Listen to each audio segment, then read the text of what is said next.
Many of us have been around pollution or passed by polluted sites that had a stench to them, and we had to breathe it, and it was very uncomfortable. We've often said, what is that smell? If we weren't sure what it was, all we knew was it was very disconcerting, very uncomfortable. And so we quickly desired to pursue good air, clean air, uncontaminated air, so that we could function. It's hard to function when the air is putrid, when it has been contaminated by that which causes a loss of sense. Jesus had been talking about the decay in the culture and how that decay was a decay of death. It was the smell of rottenness. And in the last verse of chapter 17 of the book of Luke, when the disciples wanted to know, when is this return that you're going to make? When is this judgment on the culture going to occur? He says in the last verse, where the body is, there also the vultures will be gathered. He says, when you see a corpse that has died and rigor mortis is setting in, vultures circle, waiting for the demise in order that it might pounce on them and render judgment to the decaying or diseased or dead body. He talks about vultures circling around this thing called death. It is clear that you and I live in an environment, in a world that has been contaminated by sin, bringing about a smelly way to live, a polluted world, which leads Jesus to identify a widow, a woman, to make an astounding principle that I want to leave with you today. In this polluted society where death reigns and vultures gather, he told them a parable. He states the premise of the parable up front. He says in verse 1, at all times men ought to pray and not to faint. Some of your versions read, other versions read, lose heart. The idea is quitting, throwing in the towel, saying, I can't take it anymore. To faint means to become weary or discouraged and want to give up. Has anybody ever fainted? You can't take it anymore. You don't know how much longer you can endure this, because the circumstances hovering around you, the vultures that are hovering around you, are indicating a situation that is dead or dying, and you see absolutely no hope. The air is stale. In this stale air, Jesus says, I want to tell you, men should always pray and not faint. In other words, when the air is stale, you got to rise above it to where the clear air is. Men ought always to pray and not to faint. That is, you know air is stale because you are breathing. Your nostrils are taking in the scents, and you are breathing regularly. So you are smelling stale air regularly in terms of when you're in a putrid environment, because you're breathing it. And so there's no way to get away from it because you're always breathing. He says men ought to always pray and not faint. In other words, prayer is to be like breathing. The only time when you are conscious about breathing is when it's hard to do it. We breathe all the time, but don't think about it until there's a problem. If there's an asthma problem or an allergy problem or some problem that creates the need for additional oxygen, breathing now becomes a conscious activity because it's being interfered with. He says men ought to always pray and not faint. Men ought to always be in communication with God because your ongoing breathing in prayer will keep you in good air, even though you may be living in a bad atmosphere where the vultures are circling. There are people here to gather today where the vultures are circling around your life and ready to pounce on your situation because death has set in. Things don't look like they will ever get better. Things don't look like they will ever change. Things don't look like they will ever work out for you. And all you see are things going downhill and the vultures circling, ready to pounce on you and do you in. Coming off of that, Jesus says to his disciples, men ought to always maintain contact with God like breathe. It should be so normal that you're doing it even when you're not conscious you're doing it. Because it's a orientation, not just a position. Prayer is not just getting on your knees. It's not just clasping your hands. It's not just closing your eyes. It's not even just mouthing words. Prayer is an atmosphere of operating. You are operating in connectivity with God. Or as the word we've looked at last Wednesday, abiding. This is the air I breathe. The song says, I am in constant contact with God, which means that you are praying more than you know you're praying. See, sometimes we're praying and we identify the formal times. But there ought to be informal time, because if prayer is an atmosphere, if it's a breathing, then that means you're in contact with God as a normal way of functioning, not just as a scheduled activity that you do. There's this orientation. He wants men to always pray and not think. That's his thesis, his major point. Where God is interfaced with as a way of life, not simply as a schedule. There ought to be that, the time in your closet, a scheduled program. That leads him to a story that he wants to tell about this that is extraordinary. And most of us have read this story many times, but perhaps there's something in here that you may never have seen before, yet I believe it is the epicenter of the point of the parable and will totally change your life, my life, if we grasp it.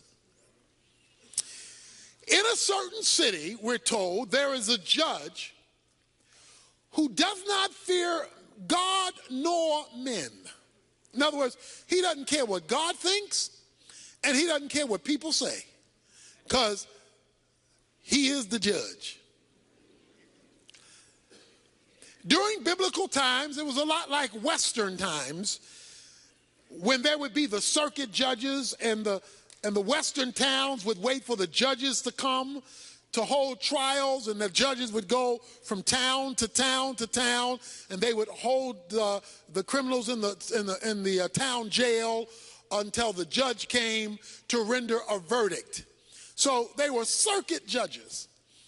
And so these judges would go from town to town to town to mitigate cases relative to issues that had popped up in the town.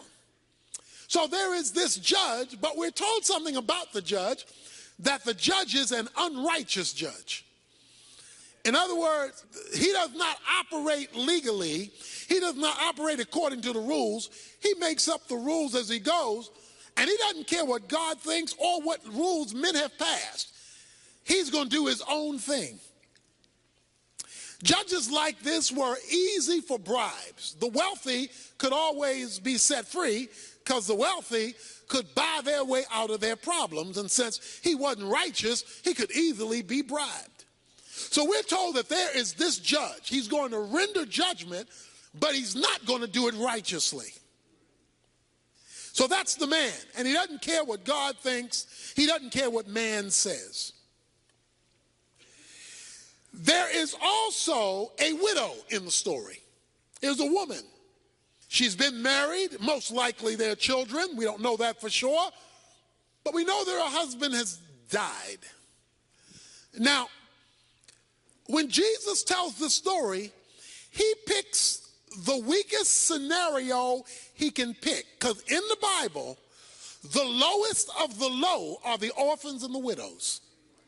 From Genesis to Revelation, when God wants to make a point about the lowest of the low, he will pick orphans and widows. This widow had a number of problems based on biblical history. First of all, there was little protection for women. Women were not viewed as high, as valuable as they were created to be, and that was the norm of the culture. Not only that, but she has no husband, so there's nobody to stand in for her. She must stand on her own. In addition to that, widows in the Bible are normally postured as being poor, without financial resources, because there's no husband providing, so she's out on her own. In addition to that, the fact that she has to plead her own case means she has nobody in her circle of influence who can stand up for her. She must stand up for herself. So here we have a woman out there by herself on her own trying to make it. Now the situation is that there is something has happened in which she has been wronged. Something has happened that needs to be addressed legally. Something has gone wrong. Perhaps it had to do with money. Perhaps she was ripped out of some of her husband's estate. We don't know what the specific issue is, nor do we need to know. His point was that this widow needed legal intervention. Say legal intervention. She needed the law to work for her. She needed the law to mitigate between her and some situation she faced that could only be addressed legally. So there is this widow in the city who keeps coming to the judge saying, give me legal protection from my opponent. I have got somebody in my sphere who's working against me and who is opposing me, and he's doing it illegitimately. There is somebody in my life doing me wrong, my opponent, and I don't have the power to stop them. I'm a widow. I don't have a lot of money, and they're coming up against me, and I need the law to work for me. I wonder if there's anybody here who's in a situation that's coming up against you, and the folk who are supposed to be able to help you aren't available to you. She goes to the judge because she says she needs, here it is, legal protection. I can't protect myself. I need the law to protect me. Judge, will you intervene on my behalf so that I can get my opponent off of my back and get justice in my situation? Verse 4 says, for a while the judge was unwilling. The judge says, I don't want to be bothered. I don't want to be bothered with a widow. I don't want to be bothered with your problem. I don't want to be bothered about your opponent. I don't want to be bothered. I don't care about your situation because I don't even care about God. And I don't care about people. And you are the lowest of the people, a widow, so I really don't care about you. So for a while, it says, he was unwilling to hear her case although she had a legitimate case. Stick with me here. It says, but afterwards he said to himself, self, even though I do not fear God, pagan judge, and I do not respect man, yet because this widow bothers me, that means it's nagging me. After all, she's a woman.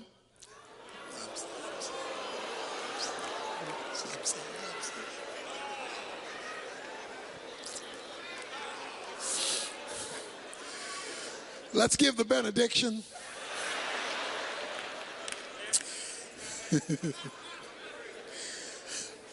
This woman, the judge is a man, this woman is getting on my nerves. That's what he said. She is driving me nuts. He says, I don't respect God, I don't respect man.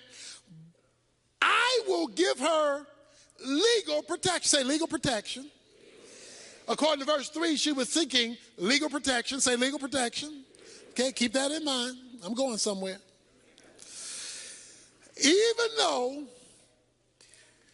I don't fear God, I don't fear man, otherwise, if I don't do something about this lady's problem, she's going to keep coming to me because she won't let me go.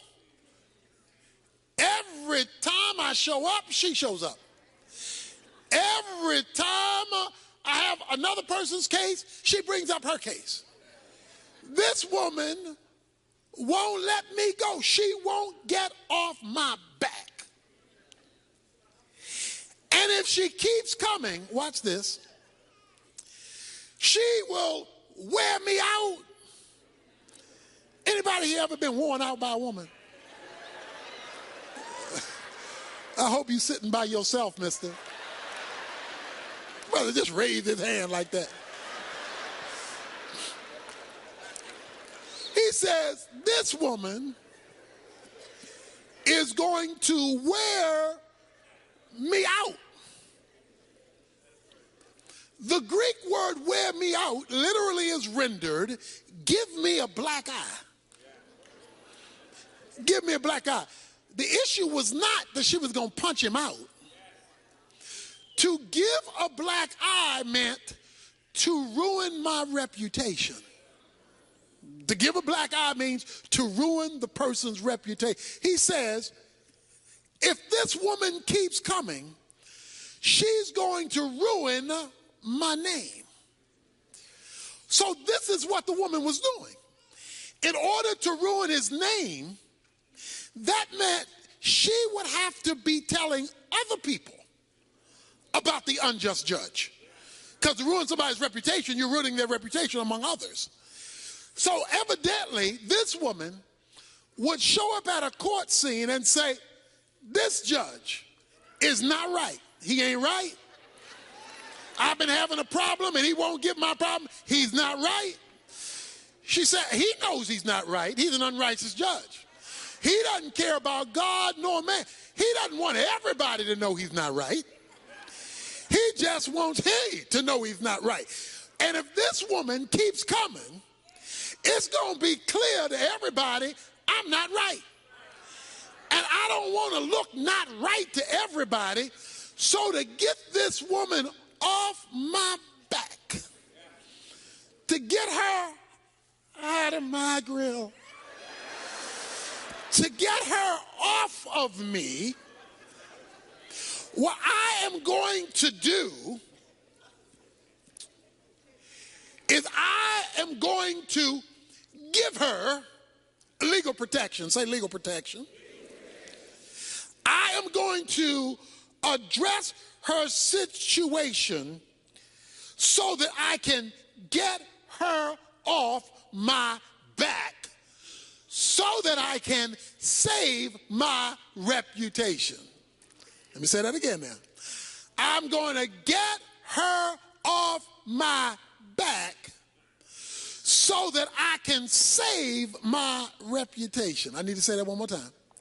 I'm going to give her legal protection, not because I want to give her legal protection, not because I care about this woman. I want her off my back, and I want to protect my reputation, so therefore I'm going to intervene in her circumstances. Now that's the parable. That's the point. Now Jesus wants to apply it. Why are you telling us this, Jesus? In this place of bad air, where the vultures are circling, we're to maintain constant contact with God, and you tell us this story about a judge and a widow woman. What's the point? And the Lord said, verse 6, hear what the unrighteous judge said. In other words, pay attention to the unrighteous judge. Now, the widow is critical to the story, but to get the point of the story, pay attention, Jesus said, to what the unrighteous judge says. I don't fear God, I don't fear men, but this woman is driving me crazy, and she's going to ruin my reputation. Pay attention to that, Jesus says. And then make a contrast. Here's the contrast. Verse 7. Now will not God bring about justice for his elect who cry out to him day and night, and will he delay over them long? Jesus says this. Listen to what the unrighteous judge said, because he says if you miss what the unrighteous judge says, you're going to miss the whole point. He says, an unrighteous man who didn't care about God, he didn't care about people, he didn't care about legalities, he didn't care about justice, he cared about his reputation. He cared about his name and not being nagged to death by this woman. He was out to protect his name. And in order to protect his name, he had to respond to this woman, because this woman was giving him a black eye, messing up his name, his reputation. He had to do something, because as bad as he was, he cared about his reputation. He says now, if a wicked judge cares about his reputation, and he wrong, but he still cares about his reputation, will not God, who's not an unrighteous judge, he's a righteous judge, will not God, verse 7, bring about justice for his elect? The widow was a stranger to the judge. The elect are not strangers to God. The elect are God's chosen ones. They're God's children. You and I, who belong to Jesus Christ, make up God's elect. If an unrighteous judge who doesn't care about God nor men will bring legal protection to a stranger to protect his reputation, how much more will God bring about justice to his children, his elect, since he's the righteous judge and does care about justice, and will he delay long over them? Now, what I want to draw your attention to is a phrase that I've been asking you to repeat. Legal protection. See, it's easy to read the story, and twice in the story, the word legal protection is raised. Twice. And its cousin is raised in verse 7, justice. She was seeking justice through the legal protection of the law. But let's put it another way. The issue for the widow was not whether the judge liked me. It was not whether the judge knew me. It was not whether the judge felt sorry for me. The issue on the table was the law. I need you to bring the law to bear on my situation, because I'm being unjustly treated by my opponent. I need legal intervention. Men ought always pray and not faint. But what gets God's attention is not simply him feeling sorry about you in the situation you're in. It's not merely him seeing you cry.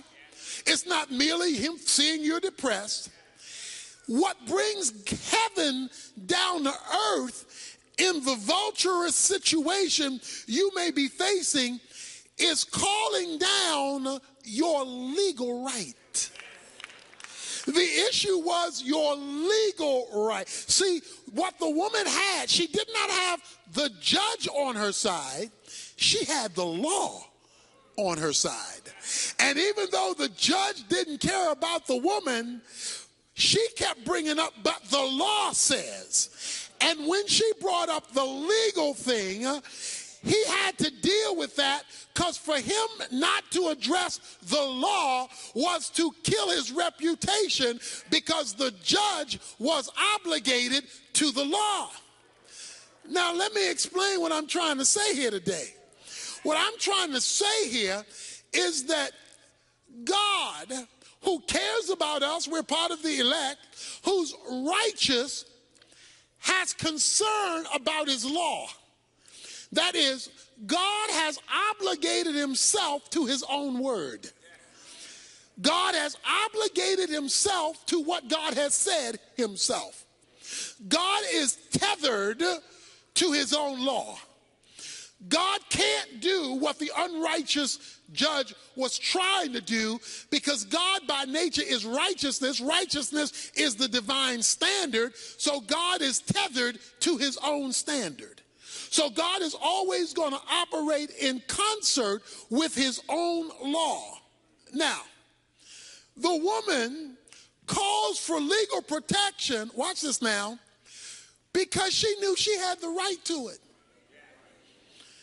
In other words, let me put it another way. If she didn't know what the law was, if she didn't know that the law, there were rules in the law book to deal with the situation she was facing, she wouldn't have been able to call on the law, because she wouldn't have known the law applied. It was her knowledge that there is a righteous law in the book that deals with my opponent's situation, and I'm going to the authorized person, the judge, to render the law on my behalf, that took her to nagging the judge. She could nag the judge even though the judge didn't care about her, because she knew what was written that was in the law book that applied to her situation. Not to know what was written is not to have a basis to appeal to the judge. Because remember, it says she wanted legal protection. She wanted something that would come from the law to act on her behalf. Hold your finger here. Turn back a couple of pages to Luke chapter 13. In Luke chapter 13, it's the Sabbath. The Sabbath was the law. It was one of the 10 commandments. Jesus, a certain woman, verse 11, for 18 years had a sickness caused by a spirit, and she had been bent over, and could not straighten up. And Jesus saw her. He called her over and said to her, "Woman, you are freed from your sickness." He heals her on the Sabbath. And he laid his hands on her, and immediately she was made erect again and began glorifying God. But the synagogue officials, indignant because Jesus had healed her on the Sabbath, began saying to the crowd in response, "There are 6 days in which work should be done, so come during them and get healed, and not on the Sabbath." So they're saying, Jesus, you're out of order for healing this lady on the Sabbath. Jesus then says to them, "You hypocrites, does not each of you on the Sabbath untie his ox and his donkey from the stall and lead him to get water? And this woman," watch this, "and this woman," here it is, "and this woman, a daughter of Abraham. Not just this woman. I want to tell you who this woman is. She's a daughter of Abraham who Satan is bound for 18 long years, should she not have been released from this bond on the Sabbath day. Watch this now. You hypocrites, you will release an ox on the Sabbath from being tied up so he can get some water. I come to release a woman who's been tied up for 18 years on the Sabbath. You're upset about me releasing a woman when you're not upset about you releasing a donkey. Let me tell you, Jesus says, why I released this woman. I released this woman because this woman, he says, is a daughter of Abraham. Watch this now. The Sabbath was the law given under Moses. Abraham precedes Moses. He says, there is a legal relationship I have to this daughter. Because there was a covenant made with Abraham by God that God would bring healing to his people in covenant with an Abrahamic agreement when the problem came from a spiritual source. We heard that the woman was bent over, but her medical condition, watch this now, was tied to a spiritual condition. It said Satan had so messed up her life that it showed up physically and she had to walk bent over. It wasn't just because of her age. It wasn't just because of calcification in her back. It was because the devil had so intervened in her life that her physical problem was tied to a spiritual dilemma. But the lady had something that the chief priest didn't understand. She had a legal relationship tied as a daughter of Abraham. And because of the legal relationship, it overrode the Mosaic law that says you can't do this on the Sabbath. But if you don't know your legal relationship, then you can't call on your legal relationship to deliver you from. Some of us have been in problems, situations, circumstances, and messes for 18 years. And we wonder why God hasn't come through yet, because we have not yet appealed to our legal right. But why haven't we appealed to our legal right? We don't know our legal right. And if you don't know the law, you can't appeal to the law. The widow knew the law and says, because the law is in place, I am going to bring the law to bear.